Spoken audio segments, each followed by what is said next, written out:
Hello. Hi, God. There.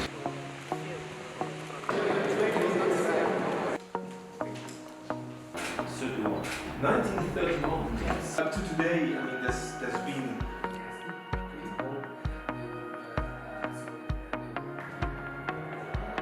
Уважаемые студенты, сегодня посещение руководства компании Airbus.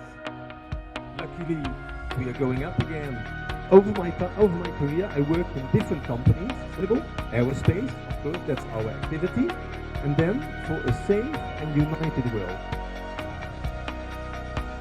So, you know, a lot of cities are congested.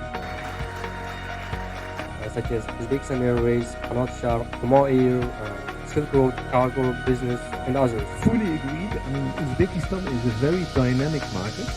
As I mentioned, we have a strong and long-lasting relationship. All I would like to ask you, hope that we are doing some innovation. You know, there's many people in the world, like maybe your project or in other countries,